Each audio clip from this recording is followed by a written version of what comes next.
I want to do a few examples working with fractions and mixed numbers with exponents.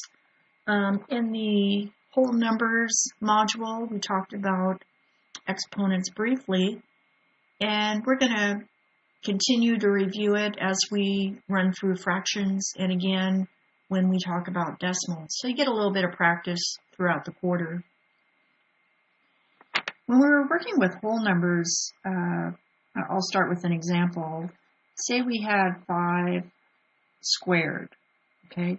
Remember that this is the exponent, this is the base number. The exponent is telling you how many times you're going to multiply the base number to itself. And then our result would be, when we multiply those two, the product of those two numbers is going to be the result.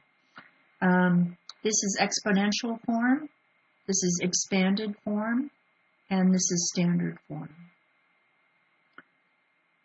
Well, we're going to do the same thing when the only thing that's going to be different is the form of the base.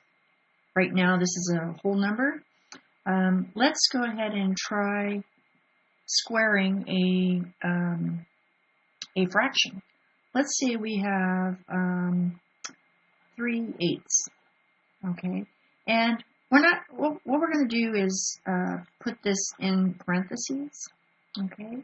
Because it might be confusing if we had, say, 3/8 and then an exponent. You might be thinking, well, is that just 3 squared, or is the whole thing squared? So to avoid the confusion, I'm going to use parentheses here.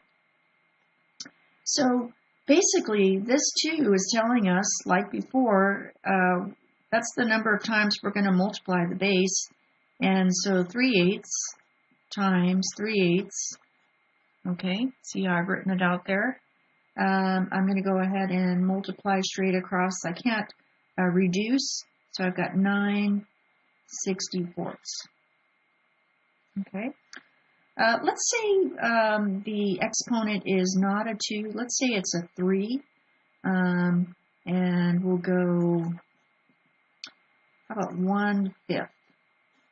So we're going to cube 1/5. That means in expanded form, it's going to be 1/5 times 1/5 times 1/5. Can't reduce, so we just multiply straight across. 1 is on top. 5 times 5 is 25, times 5 more is 125. I'm going to do an example with a mixed number, just so you've got one to work with. Let's say we've got 2, or I guess it will be 3, and we'll make it easy, 1.5, 3.5. And we're going to square that. So again, as an expanded notation or expanded form, that's 3.5 times 3.5. And hopefully you remember what to do. You want to convert that to improper fractions. That's going to become 7/2 times 7/2. Can't reduce, so multiply straight across.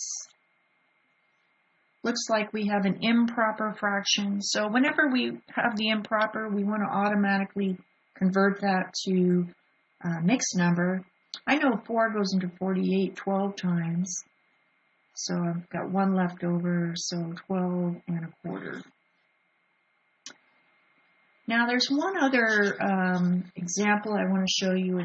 It'd be an applied problem. Remember earlier we talked about area of a square, and that formula was A equals side squared. So you might have something, a square, and I give you the side. The side is going to equal, how about 2/3 of a yard, okay?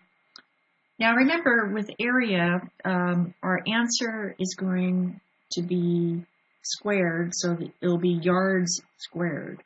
Okay, we do want to reflect that in our answer.